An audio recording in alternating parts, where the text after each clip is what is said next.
근래에 이 감사가 가진 순기능에 대해서 여러 글들과 또 우리 심리학자들의 연구 내용 이런 것들이 발표되는 것을 종종 볼 수가 있는데요. 예를 들면은 이 심리학자들이 연구하다가 보니까 그 사람이 이제 막 불안해지거나 또 우울해지거나 어떨 때는 뭐 분노가 생기거나 이런 부정적인 감정을 느낄 때면 이 뇌의 오른쪽에 있는 전두피질이라는 부위가 활성화가 된다는 겁니다. 또 여기에 반해 가지고 이제 이 기쁨, 이 긍정적인 감정을 느낄 때 막 활력이 느껴지고 열정이 느껴지고 이런 긍정적인 감정이 느껴질 때면 이 뇌 왼쪽 전두피질이라는 곳이 활성화가 된다. 이제 그런 글을 본 적이 있는데요. 이 감사라는 감정을 느낄 때도 마찬가지라는 겁니다. 그 TV 프로 중에서 생로병사의 비밀, 이 프로는 이제 그 인간의 건강에 관한 그 대표적인 프로그램 아닙니까? 언젠가 보니까 그 생로병사의 비밀에서 이 감사의 중요성을 다루는 것을 본 적이 있습니다. 그 프로그램의 요지가 뭐냐 하니까 일상을 작은 감사들로 채웠더니 삶이 행복해졌다. 뭐 이제 이런 요지를 계속 이제 또 뭐 우리로 치면 이제 간증같이 자기 경험을 이야기하기도 하고 또 과학적으로 이제 증명이 되는 입증하는 그런 내용들이 쭉 이제 설명이 되기도 하는 그런 시간이었는데요. 그날 그 프로에서 이제 그 탈무드에 나오는 글 하나를 소개했는데 이게 참 인상적이어서 제가 그거를 옮겨 적어 놓아 봤습니다. 내용이 이렇습니다. 세상에서 가장 현명한 사람은 항상 배우는 사람이요, 세상에서 가장 강한 사람은 자기를 이기는 사람이며, 세상에서 가장 행복한 사람은 모든 일에 감사하는 사람이다. 여러분 뭐 세상살이 하는데 현명한 사람이 되는 것도 중요하고 또 강한 사람이 되는 거 이것도 다 중요하지만, 그러나 여러분 세상에서 가장 중요한 건 내가 행복한 사람이 되는 거 아닙니까? 아무리 강하면 뭐합니까? 내가 불행하다면. 그런 의미에서 저는 이 맨 끝에 나오는 세상에서 가장 행복한 사람은 모든 일에 감사하는 사람이다, 이 항목이 참 와닿는 것을 제가 경험을 했습니다. 이렇게 감사가 가진 순기능이 우리 생각보다 훨씬 중요하다는 것을 요즘에 많이 강조하는데요. 제가 그 전광 목사님이 쓴 감사가 내 인생의 답이다, 그 책에서 아주 재밌는 사례를 하나 보았습니다. 안남욱 목사님이라는 분이 계시는데요. 이분은 미국에서 한인 목회를 하신 분이에요. 이 목사님이 언젠가 그 미국의 노스캐롤라이나 주에 있는 어떤 교회로 이제 청빙을 받아서 이제 부임에 가신 겁니다. 그 교회에 이제 부임해서 가보니까 왕언니로 불리우는 어떤 권사님이 계시더라는 거예요. 벌써 왕언니, 여기에 좀 위압감이 느껴지지 않습니까? 어느 교회나 그 왕언니가 다 있습니다. 이제 이런 그 왕언니하고는 좀 잘 지내야 되는 게요. 이미 이 목사님이 부임하기 전에 그 왕언니가 담임 목사 3명을 쫓아낸 경력이 있는 분이라는 거예요. 이런 분하고는 어쨌든 잘 지내야 그 목회가 좀 편합니다. 그런데 불행하게도 이 안남욱 목사님이라는 분이 그 교회 부임하고 무슨 일이 있었는지 그 왕언니하고 그만 이렇게 그 관계가 틀어지고 만 겁니다. 그 이후로 막 얼마나 괴로웠는지, 또 이 왕언니가 또 이게 뒤끝이 장렬하는 분이에요. 이 목사님이 아무리 화해를 시도하고 애를 쓰는데 전혀 통하지가 않는 거. 예를 들면은 목사님이 악수하자고 손을 내밀면 손을 탁 뿌리치고 뭐 등을 돌려버리고, 이게 뭐 왕언니가 아니라도요, 뭐 이렇게 성도들이 많아도 단 한 분만이라도 저에 대하여 상처를 받고 저의 호의를 거절하면은 이 잠이 안 오는 게 목회거든요. 그러니까 이 목사님 너무 괴로운 거예요. 잠을 이루지 못하고 막 자다가 막 가위 눌리고 이런 괴로운 시간을 보내다가 이렇게 도저히 괴로워서 안 되겠다 해서 이분이 이제 교회를 떠날 결심을 한 거예요. 왕언니가 이제 4번째 목사님을 쫓아내는 그런 이제 타이밍이 시점이 왔는데요. 근데 이 목사님이 그냥 사표 내지 않고, 사표 내기 전에 무슨 비장한 각오를 가지고 이제 했느냐? 3일간 금식 기도를 한 거예요. 이 문제 때문에 3일간 금식 기도를 하면서 그렇게 그 괴로운 심정을 하나님께 이제 토해내고 있었는데요. 기도 중에 하나님께서 이런 내면의 어떤 말씀을 주시는 것 같더라는 겁니다. 너는 왜 일방적으로 미워만 하고 감사할 줄 모르느냐? 목사님은 늘 그 상대방이 자기를 미워하고 상대방이 자기 호의를 거절하기 때문에 문제가 있다고 생각을 해왔는데, 사실은 이게 동전의 양면이거든요. 본인도 똑같은 그런 감정을 갖고 있다는 걸 금식하면서 이제 자각하게 된 거예요. 그래서 이제 이 목사님이 금식기도 후에 큰 결심을 하나 하는데, 그게 뭐냐 하니까, 이제 그 관계가 깨진 그 권사님에 대하여 이제 좋은 기억을 떠올리는 차원에서 그분으로 인한 감사했던 것을 적기 시작한 거예요. 그래가지고 이제 막 한 3시간을 끙끙거리면서 적었더니 한 50가지 감사가 나오더래요. 이거 대단한 거 아닙니까? 그 50가지 감사를 적고 보니까 이제 더 쓸 게 없는 거예요. 그리고 또 뭐 이게 이제 막 기도 중에 또 하나님이 그런 마음을 주시니까 막 억지로 그냥 쓴 거라다 보니까 마음에 별 감동도 없었대요.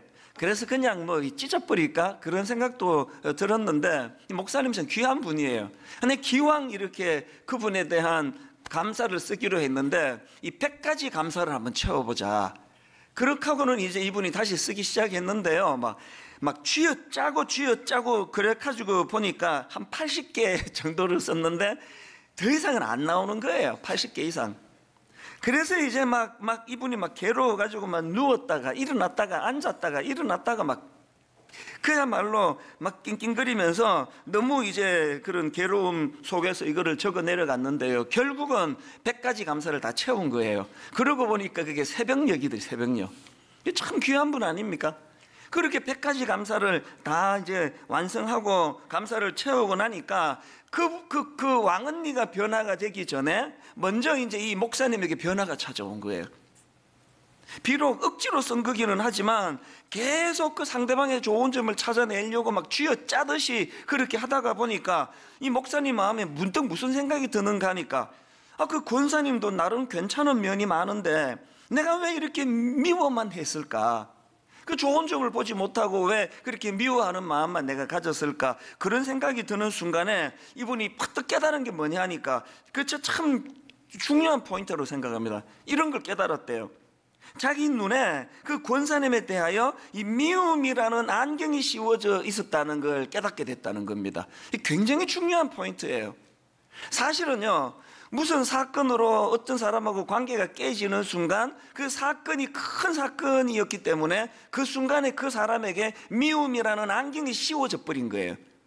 빨간 안경을 쓰면 아무리 흰색을 봐도 다 빨간 거 아닙니까? 한번 미움의 안경이 씌워지면요, 그 사람 하는 모든 게 미워요. 오죽하면 준 것도 없는데 밉다는 말까지 나오겠냐고요. 그 안경을 써서 그래요. 그래서 이제 이 목사님이 많은 깨달음을 얻었는데, 이제 문제가 뭐냐? 그 권사님이 너무 무서워가지고 이걸 전해줄 수가 없는 거예요. 그 마음을 전해야 되는데. 그래서 이제 용기가 안 나서 직접은 못 전하고, 새벽에 다 자는데 새벽에 그 권사님 집으로 가. 미국은 이제 그 집집마다 우체통이 길거리 이렇게 있지 않습니까? 그래서 그 우체통에다가 몰래 이제 100가지 감사를 적은 걸 이제 넣어놓고 그렇게 이제 도망치듯이 집으로 돌아온 거예요. 보통 사람 같으면요, 출근하고 우편에 이런 게 들어있는데 그러면 바로 전화해가지고 목사님 왜 그러셨어요? 뭐 그러면서 푸는 게 정상인데 3일이 지나도 연락이 없더래요. 이 목사님이 또 두려워지기 시작한 거예요.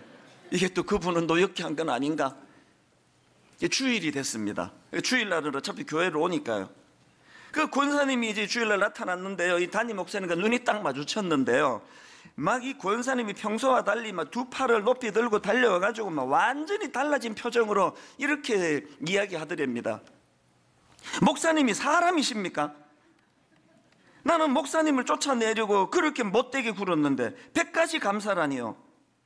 아침에 편지를 읽고 출근하다가 눈물이 너무 쏟아져 하마터면 사고 날 뻔했습니다. 그래서 100가지 감사로 말미암아 그 권사님하고 극적으로 화해가 이루어진 거예요. 그래서 이 목사님이 거기에서 너무나 중요한 깨달음을 얻어가지고 이분이 지금 한국에 오셔가지고요 100감사 운동을 펼치고 있습니다. 지금 군부대 뭐 이런 기업체 이런 데를 가면서 막 굉장히 놀라운 일들이 일어나고요. 저희 교회도요 이제 오는 고난주간에 100감사 제작 중입니다. 여러분들과 더불어 이제 함께 할 거예요. 그래서 제가 그 글을 읽으면서 너무 마음에 감동도 되는데 성경 두 군데가 탁 떠오르는 겁니다. 하나가 디모데전서 4장 4절 5절이에요. 하나님께서 지으신 모든 것이 선함에 감사함으로 받으면 버릴 것이 없나니 하나님의 말씀과 기도로 거룩하여짐이라. 이거 대인관계도 그대로 적용되는 말씀 아닙니까? 어떤 경우라도 감사함으로 받으면 버릴 게 없습니다. 자기 눈에 미움이라는 안경이 씌워져 가지고 어려워지는 거 아닙니까? 그래서 우리가 대인관계 속에서도 하나님의 말씀과 기도로 거룩함을 가지고 그 미움의 안경을 벗어내고 감사함으로 상대방에게 다가가는 이 훈련이 필요하다. 근데 그걸 깨달은 겁니다. 17절에 나오는 쉬지 말고 기도하라는 말씀도 마찬가지입니다. 쉬지 말고 기도하라는 게 그냥 뭐 기도원에 들어가가지고 막 하루 종일 기도해라는 그런 뜻이 아니에요. 여기 나와 있는 쉬지 말고 기도하라는 이 말씀은 영향력에 관한 문제입니다. 그만큼 하나님을 의식하는 삶을 살라는 거예요. 그만큼 하루 삶 가운데 하나님에 대한 의존도를 높이며 살라는 거예요. 존 파이프 목사님이나 팀 켈러 목사님이 내놓은 분석들이 이게 100% 동의가 되는 거 아닙니까? 18절에 나오는 범사에 감사하라는 말씀도 마찬가지예요. 삶 속에 늘 하나님을 의식하고 그분에 대한 의존도를 잃지 않으면 그러면 우리도 고난 속에서도 감사할 수 있다는 거예요. 이걸 삶으로 보여주신 분이 사도행전 16장에 나오는 바울과 실라예요. 자, 사도행전 16장 22절에 지금 그들이 어떤 고초를 겪는지 한번 보십시오. 무리가 일제히 일어나 고발하니 상관들이 옷을 찢어 벗기고 매로 치라 하여 많이 친 후에 옥에 가두고 간수에게 명하여 든든히 지키라 하니 그가 이러한 명령을 받아 그들을 깊은 옥에 가두고 그 발을 착고에 든든히 채웠더니 지금 복음 전하다가 엄청나게 곤욕을 치르고 핍박을 당하고 두들겨 맞고 그렇게 하고 지금 감옥에 들어가 있는 상황이에요. 그 상황에서 그들이 어떤 태도를 취하느냐 25절을 보십시오. 한밤중에 바울과 실라가 기도하고 하나님을 찬송하며 여러분 상황을 뛰어넘는 환경을 뛰어넘는 그 찬양이 나오는 인생, 감사가 나오는 인생, 이 부럽지 않습니까? 그래서 오늘 이 선포가요 우리 개개인의 삶에도 영향을 미치고 특별히 우리 가정에 영향을 미치기를 원합니다. 다락방에 구역 모임 이런 감사 목회가 그대로 잘 선포한 대로 이루어지기 위해서는 저는 골로새서 3장 16절 17절을 꼭 명심해야 된다고 생각합니다. 그리스도의 말씀이 너희 속에 풍성히 거하여 모든 지혜로 피차 가르치며 권면하고 시와 찬송과 신령한 노래를 부르며 감사하는 마음으로 하나님을 찬양하고 또 무엇을 하든지 말이나 일이나 다 주 예수의 이름으로 하고 그를 힘입어 하나님 아버지께 결론 감사하라. 이 감사가 넘치기 위해서 가장 중요한 전제가 뭡니까? 맨 먼저 나오는 게 그리스도의 말씀이 너희 속에 풍성히 거하여. 자, 한번 저를 따라 한번 선포해 봐 주시면 좋겠습니다. 따라해 보십시오. 그리스도의 말씀이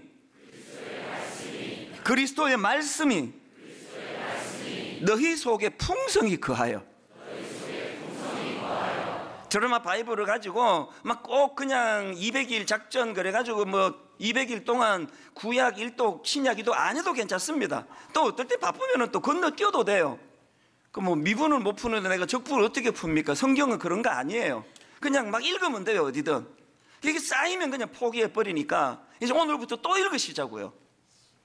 그래서 우리가 어떻게 해야 돼? 우리 목표가 우리 내면에 그리스도의 말씀이 풍성히 거하는 거예요. 그리고 그 말씀을 가지고 자녀들을 권면하고 다락방에서 말씀을 나누고 하면은 공동체적으로 그 감사가 흘러 넘친다는 겁니다. 이런 의미에서 저는 오늘 이 감사 운동과 관련한 3가지 지침을 좀 드리고 싶은데요. 여러분, 이 감사 운동과 관련한 첫 번째 지침이 뭐냐? 감사하기로 결단하기. 그 애 보고 너 그 양치질하고 자라 그러면요, 그걸 막 분석하고 뭐 왜 그래야만 되는지 뭐가 유익인지 그렇게 따지는 게 아니고요, 그냥 엄마가 양치하고 자라 그러면 양치하고 자면 돼요. 그냥 양치 왜 해야 되는데요? 아침 했는데 또 해야 돼요? 이러면은요, 그 막 데려다 놓고 막 과학적으로 말이야 이렇게 하는 부모 없으면 한 방 때리면 돼. 그냥 양치하고 자 그냥. 오늘 본문에 지금 이 흐름을 보세요. 이게 지금 설득이 아니라 명령입니다. 항상 기뻐하라, 쉬지 말고 기도하라, 범사에 감사하라. 이 권면이 아니에요. 지금 명령이에요. 그 양치해라. 그럼 그거 하면 돼요. 그거. 오늘 우리가 왜 감사가 안 됩니까?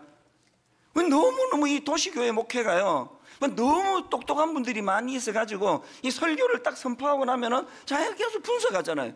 저는 여기서 어떤 사람은 또 청년들은 설교하면은 예화 같은 거 들으면 그 자리에서 검색을 해요. 어떨 때는 그래야 되지만요, 어떨 때는 그냥 받으시면 돼요. 양치하고 자라 그러면 네 이러면 제일 좋은 거예요. 감사도 마찬가지입니다. 그래서 한번 따라해 보시겠습니까? 감사하기로 결단하기. 그 논리로 따지고 하지 말고요, 한번 해보자고요. 한번 감사하라 그러니까. 아까 그 안남웅 목사님 말씀 이야기를 제가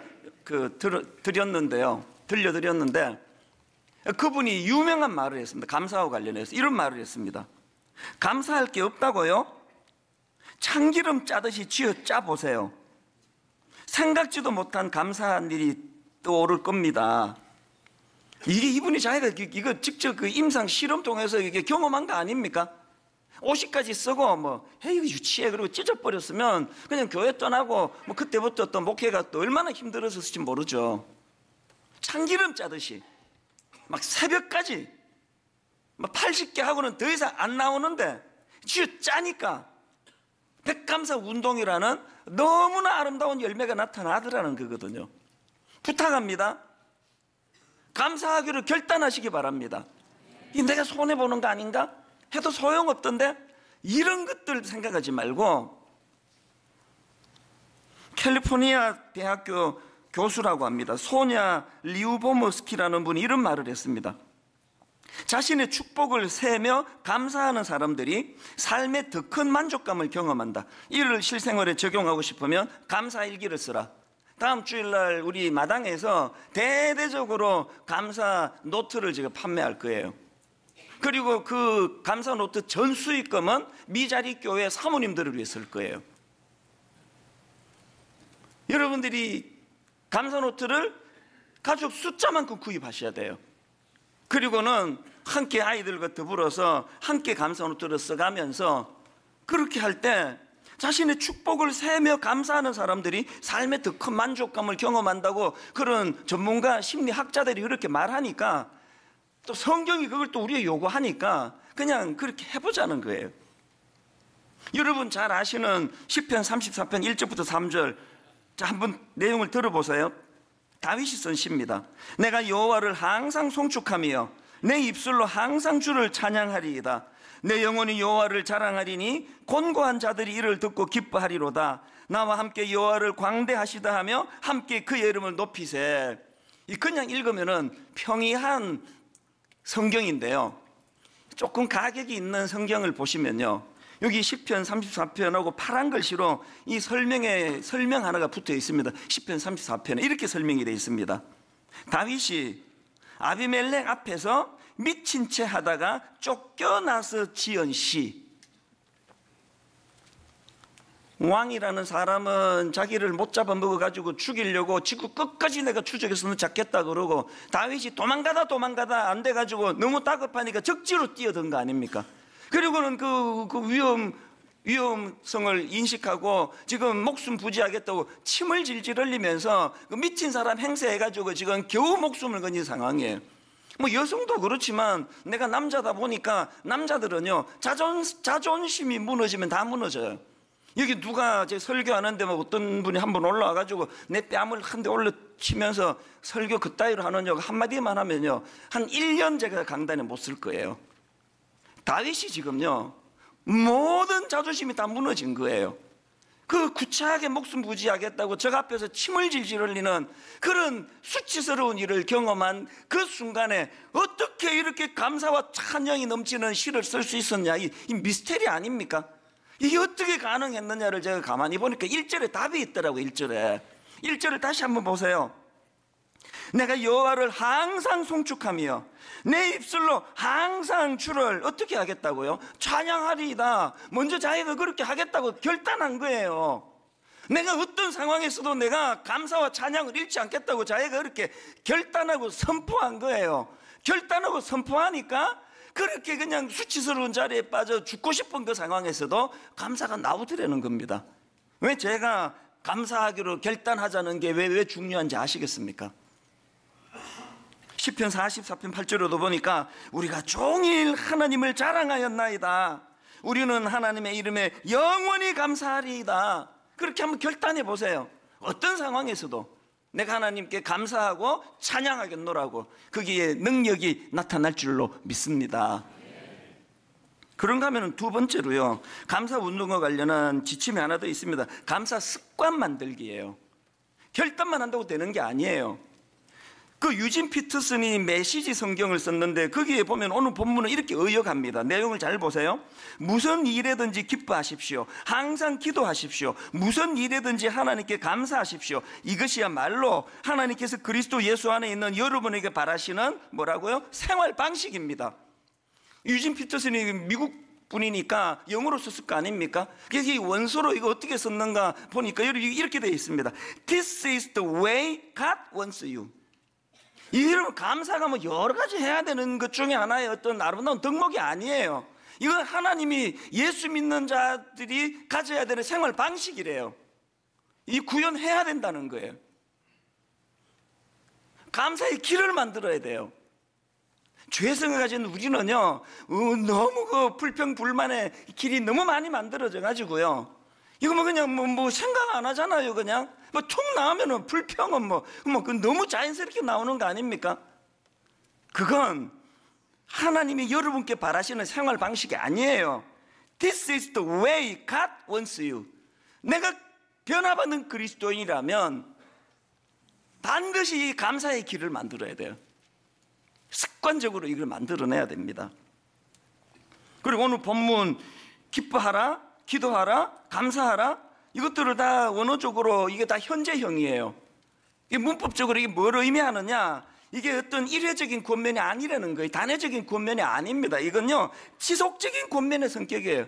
양치질은 어제 한 번만 하면 되는 게 아니에요. 매일 밤마다 해야 돼요. 습관이 들어야 돼요. 길이 만들어야 됩니다. 양치질 안 하고는 잠이 안 오고, 양치질 안 하고는 더 이상 진도가 안 나가고, 길이 들 때까지 하는 게 그게 양치질이에요.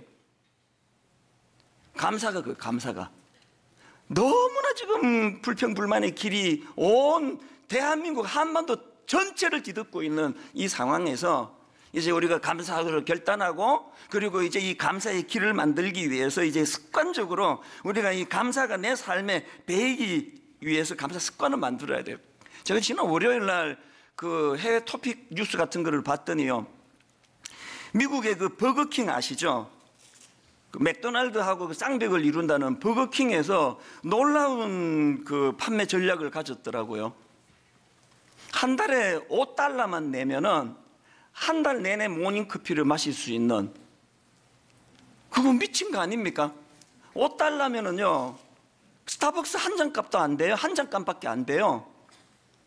아니 어떻게 커피 한 잔 값에 한 달 내내 이거 뭐 땅 팔아가지고 장사하는 겁니까? 그러나 그 전략이 있는 거죠.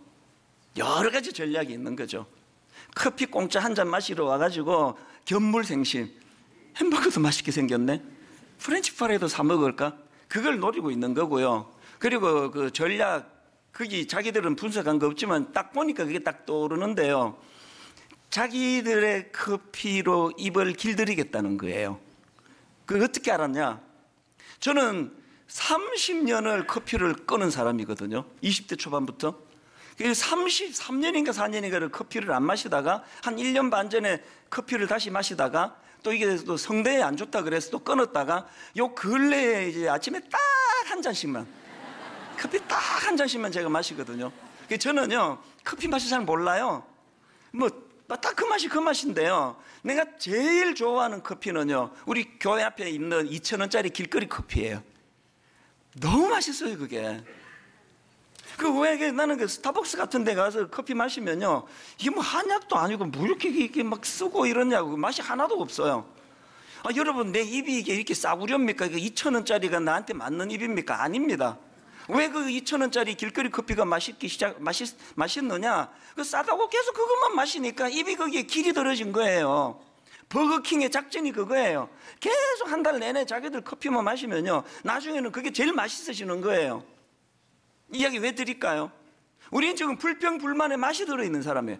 막 불평하고 막 누구 뒤에서 뒷담하면은 막 하늘 문이 열리고 성령이 비둘기같이 임해가지고 막 누구 욕할 때 막 얼마나 행복합니까? 막 아마 그냥 권사님하고 한 30분 욕하고 나면은 막 오늘 하루에 모든 스트레스가 다 날라갔다고. 뭐 그게 왜 그렇습니까? 그게 너무 입에 길이 들어서 그래. 길이 막 누구 막 칭찬하고 막 감사하는 거 하나도 안 기뻐요. 왜 그렇습니까? 길이 안 나서 그래. 길이. 이제 여러분, 메시지 성경을 다시 들어보십시오. 무슨 일에든지 기뻐하십시오. 항상 기도하십시오. 무슨 일에든지 하나님께 감사하십시오. 이것이야말로 하나님께서 그리스도 예수 안에 있는 여러분에게 바라시는 생활 방식입니다. 감사가 내 삶의 생활 방식이 될 때까지 포기하지 않고 감사를 추구하는 저와 여러분 되시기를 바랍니다. 마지막 세 번째로요, 이 감사 운동을 이웃에게 전수해 주기예요. 전수해 주기. 나만 고치는 거 아니, 이번 기회에 공동체적으로 선포합니까? 존 스토트 목사님이 데살로니가 전서 강해 그 책을 폈는데요, 오늘 본문은 어떻게 설명하는지 아십니까? 여기 항상 기뻐하라, 쉬지 말고 기도하라, 범사에 감사하라를 이렇게 분석합니다. 잠 들어보십시오. 바울이 여기서 사용한 동사들은 복수형으로 되어 있다. 그러므로 이 동사들은 개인적이고 사적인 것이기보다는 집합적이고 공적인 그리스도인의 의무를 묘사하는 듯하다. 20절에 나오는 예언이라는 말도 공적인 것이다. 26절에 나오는 거룩한 입맞춤이라는 말도 어떤 모임을 전제로 한다. 우리는 멀리 떨어져서 사람들과 입맞춤을 할 수 없다. 그리고 27절에서 바울은 모든 형제가 있을 때 편지를 읽는 모습을 그리고 있다. 무슨 뜻인지 아시겠죠? 항상 기뻐하라, 쉬지 말고 기도하라, 범사에 감사하라는 개인에게 주신 지침이라기보다는 예배 가운데 공동체적으로 주신 거라는 거예요. 성경을 공동체적으로 읽어야 되는 것처럼 이 감사운동은 모든 교회가, 다락방이, 가정이 공동체적으로 추구해야 된다는 겁니다. 그래서 아까 존 스토트 목사님이 예를 들은 27절을 보십시오. 내가 주를 힘입어 너희를 명하노니 모든 형제에게 이 편지를 읽어주라. 공동체적이에요. 저는 꿈이 하나 있습니다. 먼저 우리 가정이요, 우리 집 애들이 다 이제 뭐 착하니까 그래도 이제 주일 저녁에 몇 시까지 모여라, 가정 예배 드리자. 그러면 착하니까 다 와요. 다 오는데 목사인데도 불구하고 그 모임을 영적으로 진행하는 게 너무 어려운 거예요.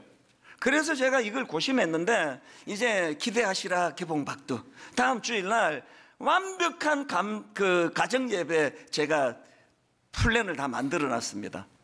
그래서 감사 노트를 구입하라는 거예요. 가정이 살아날 줄로 믿습니다.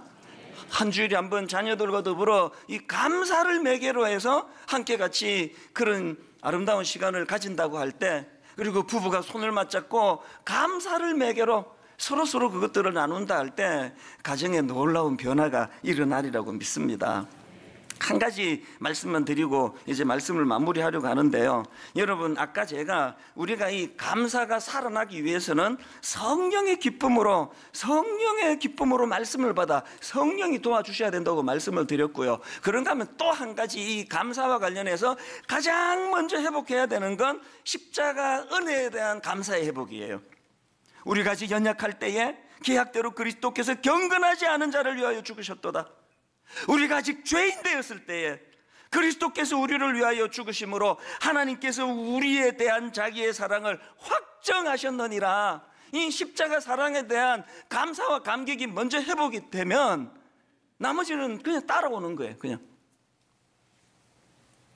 여러분, 우리 교회에 강춘봉 할아버지 여러분 다 아시잖아요. 우리 교회에 하나님이 주신 선물이라고 저는 생각합니다. 이 어른이 연세가 이제 94세 되세요.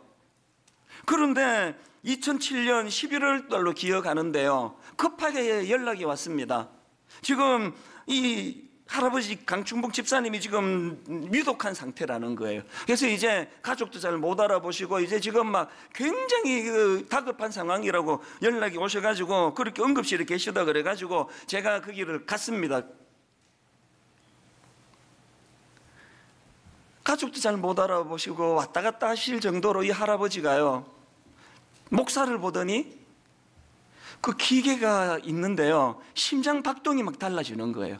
너무너무 기뻐하고 너무 감사하고 하나님이 나를 사랑하셔서 이 목사를 보내주시는구나, 막 그 감격이 막 어쩔 줄을 몰라요. 막 어린애 너무너무 아름다운 그 어린아이의 모습이에요. 기도해드리고 가는데요, 내 마음이 너무 뜨거운 거예요. 어떻게 저 연세에 저 하나님 앞에 어린아이 같은 저 순수함으로, 그 감사함으로, 그 사랑하는 아들, 딸도 귀하지만 그 주의 종이 말씀을 들고 왔다고 그렇게 막 그 심장 박동하는 그 그래프가 달라질 정도로 막 가슴이 벅차게 그렇게 감사하는 그 모습이 너무 인상적이었는데, 며칠 지났을까요? 그 가족이 문자를 보내왔습니다. 믿어지지 않은 문자가 왔어요. 자, 들어보십시오. 목사님 너무 감사드립니다. 오늘 병원에 갔더니 원장님께서 기적이 일어났다면서 사진을 보여주셨어요. 한쪽 폐가 완전히 쪼그라들어 가족들에게 마음의 준비를 하라고 해서 목사님께 기도 부탁을 드리고 모신 것인데, 목사님 다녀가신 후 상태가 너무 좋아져서 폐 사진을 찍어보니 다시 회복이 되었습니다. 젊은 사람에게도 일어나기 힘든 일이라고 원장님께서 말씀하셨어요. 하나님 향한 감사, 날 구원해 주신 은혜에 대한 기쁨, 이 감사가 94세 할아버지 오그라든 폐도 펼쳐주시는 역사를 만들었다고 저는 믿습니다. 감사는 기적이에요. 여러분 가정에, 여러분 삶에 죽은 것 같은 고목나무 같은 것들이 꽃이 피는 역사는 감사의 회복으로부터 시작되는 줄로 믿습니다. 우리 주 예수 그리스도의 은혜와 하나님 아버지의 다함없는 사랑과 성령님의 감동, 감화, 위로교통 충만하심의 역사가 감히 하나님의 성품을 닮아가는 자의 자리에 도전하며 감사라는 도구를 가지고 그렇게 나아가기로 다짐하며 예배하는 모든 주의 자녀들 머리 위에 지금부터 영원토록 함께 하시기를 간절히 축원하옵나이다. 아멘.